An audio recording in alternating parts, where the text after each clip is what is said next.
और जिस समय किसान को डीएपी की जरूरत थी, ये बीजेपी वालों को देखने में भी न जाने क्या क्या दिखाई देने लगा है। इन्हें डीएपी में भी पीडीए दिखाई दे रहा है।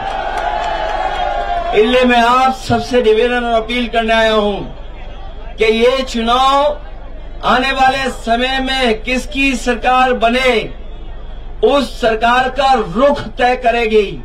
इसलिए उपचुनाव तो है ही है, ये आने वाले समय में जो सरकार बनेगी उसके भविष्य का रुख तय करेगी। सच्चाई तो ये है कि कई लोग इस बात के लिए घबराए हुए हैं कि उनकी जमीन भी कोई न छीन ले। ये भाजपा वाले जमीन छीनने वाले लोग हैं, दूसरों को मिला करके जमीन छीन लेते हैं। इसलिए वो लोग भी कहीं न कहीं नाराज हैं। और आप देख लेना, जो वादे किए थे कि गन्ने की कीमत 400 रुपए होगी, बताओ आज इस महंगाई में कीमत क्या है गन्ने की। ये सरकार तय नहीं कर पाई है। खुशहाली तभी आएगी जब हमारे किसानों की गन्ने की कीमत ठीक होगी। मुझे याद है जब बिजली का सबसे पहले काम शुरू हुआ था कि हमारे किसानों की और शहर की, कस्बे की फीडर अलग करने का फैसला लिया हो। मुझे याद है समाजवादी सरकार में बिजली को पहुंचाने के लिए फीडर अलग कराने का काम अगर किसी ने किया था तो समाजवादी लोगों ने किया था। और अब तो बिल देना पड़ रहा है। जो लोग कह रहे थे किसानों की सिंचाई के लिए फ्री बिजली होगी, वो आपके घरों में बिजली का बिल पहुंचा रहे हैं। हम आपको भरोसा दिलाते हैं, न केवल बिजली ज्यादा देंगे, सस्ती देंगे, और 300 यूनिट भी जब भी सरकार बनेगी अपने गरीबों को मुफ्त दिलाने का काम करेंगे। इसलिए मदद करिए, क्योंकि 5 बजे के बाद हम लोग बोल भी नहीं सकते हैं। सच्चाई तो ये है कि अगर हम प्रतिशत के हिसाब से देखें, तो 100 में 100% समाजवादी पार्टी इंडिया गठबंधन जीत रहा है।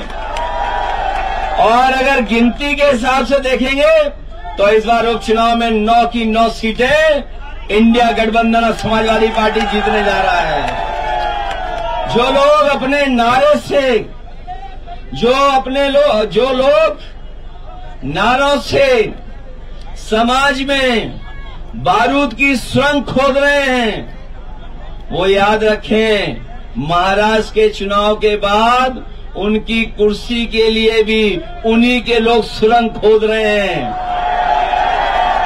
इसलिए मदद करिए। शंभू राणा पहली बार चुनाव में लड़ने आपके बीच में आई हैं और ये आदि आबादी का नेतृत्व करने जा रही हैं। ये जो हमारा पीडीए है, ये पिछड़े, दलित, अल्पसंख्यक, हमारे सिख भाई भी इसमें शामिल हैं। पिछड़े, दलित, हमारे अल्पसंख्यक मुसलमान भाई भी शामिल हैं। ये पीडीए पिछड़ा, दलित और आदि आबादी भी इसमें शामिल है, आदिवासी भी शामिल हैं। इसीलिए मीरापुर में पीडीए की एकजुटता देख करके भारतीय जनता पार्टी के लोग घबराए हुए हैं। मुझे पूरा भरोसा है आप लोग मदद करेंगे। मैं आपके बीच में नहीं रह पाया, नहीं समय ज्यादा दे पाया, लेकिन मैं अपने एक एक कार्यकर्ता को बधाई भी देता हूं, धन्यवाद देता हूं और भरोसा